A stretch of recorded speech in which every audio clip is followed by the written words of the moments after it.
Hello, viewers.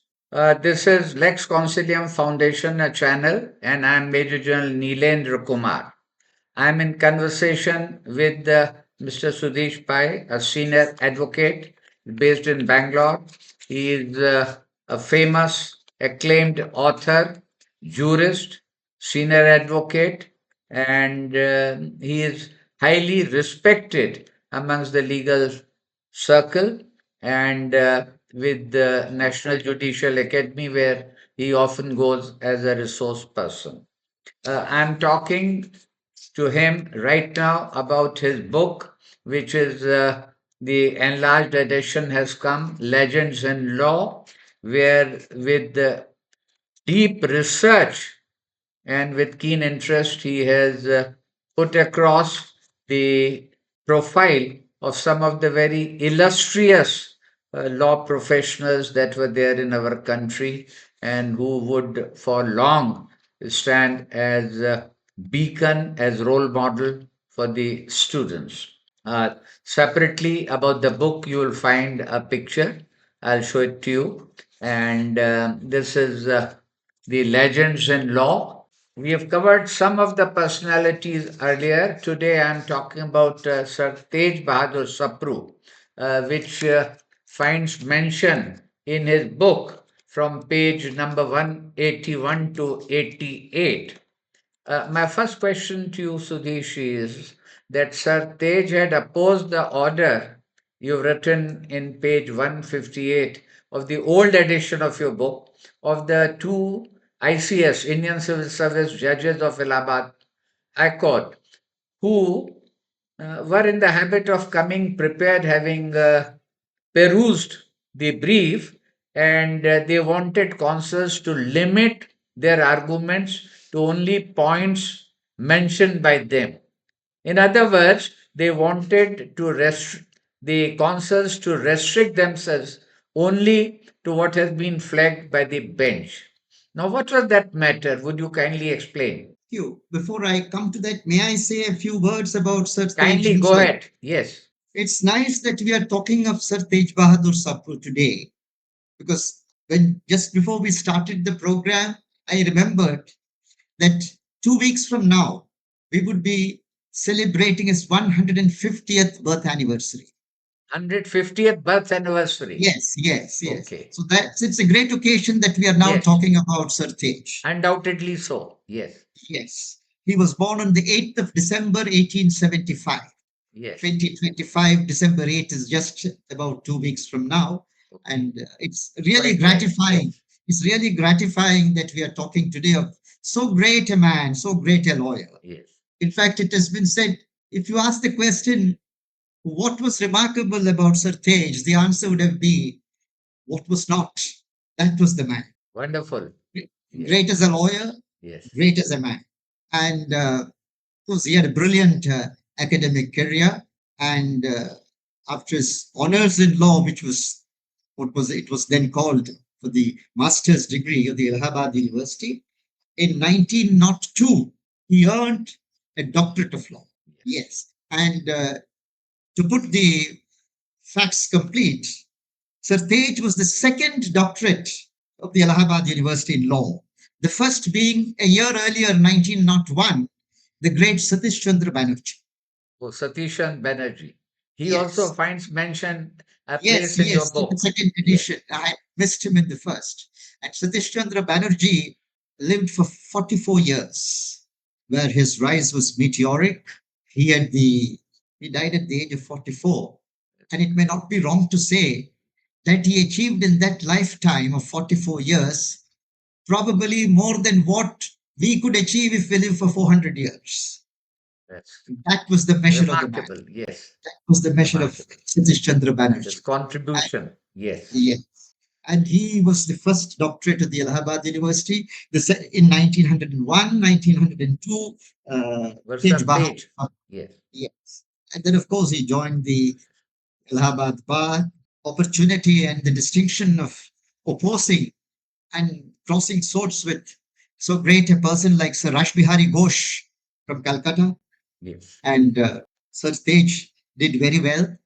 And he was good in every branch of the law, but it is constitutional law which was really his forte, and he was at the top of it.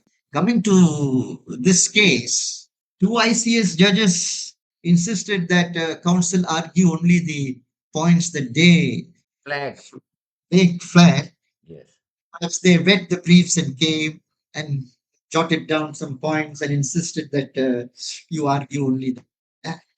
Of course, this brings me to the larger issue of judges reading briefs. Yes. There are, if I may digress for a moment, Yeah, please of do. course, Yes. there are always two views. Some say they should, some say they should not. Some of our greatest judges did not read briefs beforehand. Two outstanding examples, as Chief Justice Chagla, Justice Krishna Iyer. Krishna Iyer told me, why should I read that trash when I have crossed over from the bar to the bench? Okay. And Chagla used to deliver the judgment. Judgments Yes. on the spot. Yes. On the Yes. spot. In his entire career of 18 years and 11 as Chief Justice, Yes. I understand there are only 3 cases in which he reserved judgment without, delivering it on the spot. And those 3 cases were full bench matters where he did that only to ensure, to see if all the judges could come to a consensus Nothing is and have missed out. a Yes. yes. Anyway, so reading things, and there is a beautiful quip of Chief Justice Chandrachud, Yashwant Chandrachud, the senior, Yes. where he very elegantly, I mean, he was a master of prose. There's no doubt about that. Yes. I think some of the finest products of English prose are the judgments of Justice Yashwant Chandra. And he said that judges must read briefs only to meet lawyers, not to beat them. Very By well said. very well said. Very well said. Meet in the sense, I mean, not physical meet, but to Yes. get the point that is put across. Yes. Not to have a fight with them saying, I am one up and you're wrong. That's not the. Anyway, these judges, these ICS judges perhaps had that mindset and insisted that the bar passed a resolution condemning it and saying this is not the way. And that too, this was first appeals. Yes. Which is as good as, it's a rehearing of the suit. So the court took exception to that. So Tej Bahadur Sapru was also part of that resolution of the bar. Chief Justice Cecil Walsh, if I'm not wrong. Okay. Walsh, yeah. Could not extract any apology from the bar. There is nothing doing. Constituted a full bench after issuing contempt. The senior puny judge, Justice Lindsay, recused himself. One after the other, the English judges recused themselves, I would say very wisely. Yes. And then at the instance of the great Justice Shah Sulaiman, the matter was sorted out. Fortunately for everyone, Yes. it did Yes. boil and become a crisis. But it was a bad thing, and Sir Tej, of course, stood his ground. Fortunately, it blew over. Thank you. And the next, I would request you to enlighten us, the audience. There were two, the matter were related to the Searchlight and Amrit Bazar Patrika, the two leading newspapers of that era. Yes, And in that, during the course of the arguments, there was a famous retort by Sir Tej. Would you kindly go through that incident? yes. As you said, they were famous newspapers of those days. Searchlight was in Patna and Amrit Bazar Yes. Patrika in Calcutta. Both these, I mean, at different points of time, they were issued contempt notices. Sir Tej appeared for the newspapers, and in the course of his arguments in the contempt matter before the Patna High Court in the Searchlight case, one of the judges said, Sir Tej, I did not know that that was the law. Right. And it is then that the famous retort, there is no presumption at all that a judge knows the law. That was wonderful because the sarcasm with which the judge must have made that remark. Yes. Yes, so I think it put him in his place. Yes. And in the Amrita Bazar, Amrita Bazar Patrika matter, when Santej was taking them through the case law and all that. One of the judges said, I'm sorry, I have not understood. I can't understand something like that. And Sir Sage said, yes, my lord, it requires a judge to understand. Only a judge who it Yes. is with And his virtually competence saying that and you are not, brilliance. Yes, yeah, virtually telling him you're not worthy of being a you are judge. not worthy of being the judge. That was, I think, It's in a very very, subtle manner very subtle manner. conveyed. And his arguments were also quite subtle. Yes, And, well, if the judge didn't get them, you can't blame him. But wonderful. uh, And no, he could, just Miss. go through it stage by stage in that manner. Yes, And that in another matter where he was, I think he was appearing in the appeal or before the full bench for reconsideration, whatever. I mean, the judges told him that this was not put across to us in the earlier round of litigation in the way that you have presented now the facts and the law. That's so. That is why, my lords, you should never think that counsel is wrong, because just because you have not understood it, you yes, can't come to the conclusion that the lawyer is wrong. yes, There may be another way of looking at it. yes, putting it across. Yes, quite correct. Quite correct. This was, Le- the yes. Now, Sir Tej Bahadur Sapru, apart from his busy and renowned practice at Allahabad and in other courts in the country, also took part during the freedom struggle, and he was at the national stage at that point of time. And here I am referring to there was a time when he had to confer with Muhammad Ali Jinnah, and he did that on behalf of the Congress party or even otherwise. no, no, I'm sorry. Yes, You're referring to that.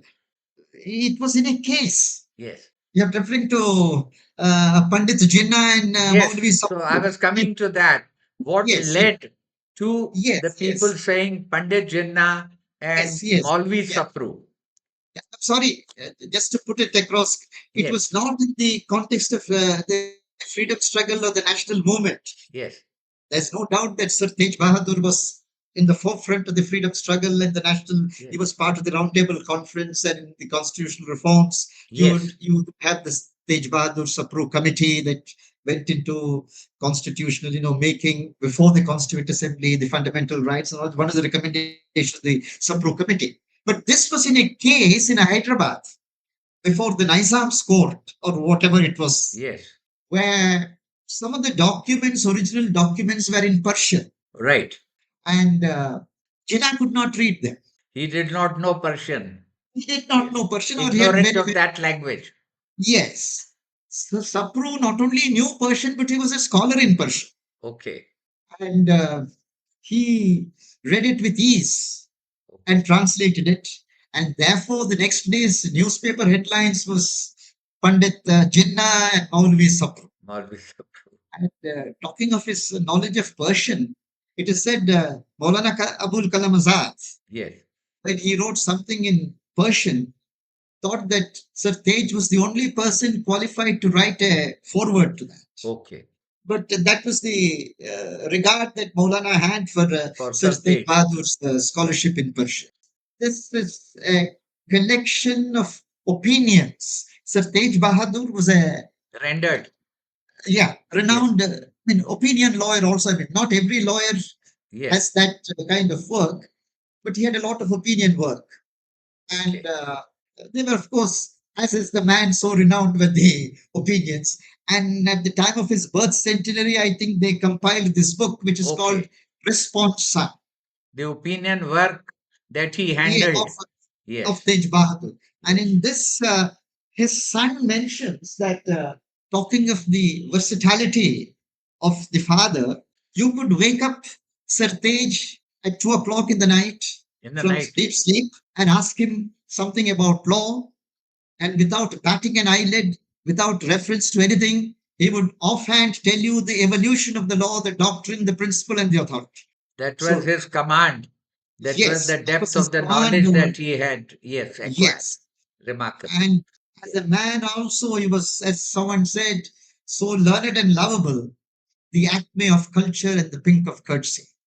So, not Very only as well a said. Yes. professional, but Yes. as a gracious human being also. The stage was really at the top. Been really nice talking and remembering so great a personality, Yes. the likes of which, unfortunately, we don't. Yes. It's our misfortune in our generation. We Yes. don't have We don't such a. have people of that. Yes, yes.